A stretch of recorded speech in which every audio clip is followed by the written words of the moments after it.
নজিরবিহীন ছাত্র বিক্ষোভ ও আন্দোলনের মুখে শেষ পর্যন্ত পদত্যাগ করেছেন ভারতের কেন্দ্রীয় শিক্ষামন্ত্রী ধর্মেন্দ্র প্রধান।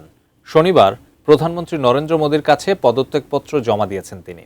এর আগে চাপের মুখে পরিবর্তন করা হয় কেন্দ্রীয় শিক্ষা সচিবকেও। পাশাপাশি বরখাস্ত করা হয়েছে ন্যাশনাল টেস্টিং এজেন্সির ৪৭ কর্মকর্তাকে। আরও জানাচ্ছেন রায়হান মুন্সি। এক মাসের টানা ছাত্র আন্দোলনের মুখে শেষ পর্যন্ত পদত্যাগ করলেন ভারতের কেন্দ্রীয় শিক্ষামন্ত্রী ধর্মেন্দ্র প্রধান। শনিবার কেন্দ্রীয় সরকারের সঙ্গে ককরোচ জনতা পার্টির তৃতীয় দফার আনুষ্ঠানিক বৈঠক শুরু হওয়ার মাত্র কয়েক ঘন্টা আগে সামাজিক যোগাযোগ মাধ্যম এক্সে এই সিদ্ধান্তের ঘোষণা দেন তিনি।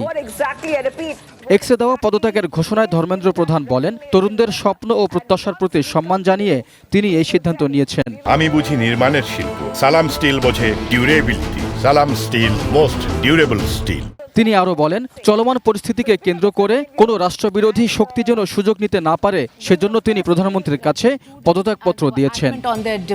প্রশ্ন ফাঁস, ভর্তি পরীক্ষায় অনিয়ম এবং শিক্ষানীতির ব্যর্থতা নিয়ে দিল্লির যন্তর মন্তরে এক মাসের বেশি সময় ধরে অবস্থান কর্মসূচি চালিয়ে আসছিল ককরোচ জনতা পার্টি সিজেপি। আন্দোলনকারীদের প্রধান দাবি ছিল ধর্মেন্দ্র প্রধানের পদত্যাগ। এছাড়া বিক্ষোভকারী শিক্ষার্থীদের বিরুদ্ধে কোনো আইনি ব্যবস্থা না নেওয়া এবং প্রশ্ন ফাঁসের ঘটনার পর আত্মহত্যা করা শিক্ষার্থীদের পরিবারের জন্য ক্ষতিপূরণ দেওয়ারও দাবি ছিল।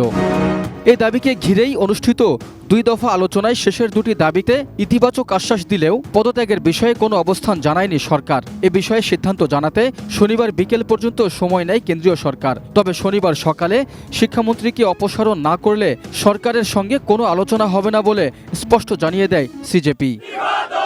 Raihan Munshi, desk report, ATN news.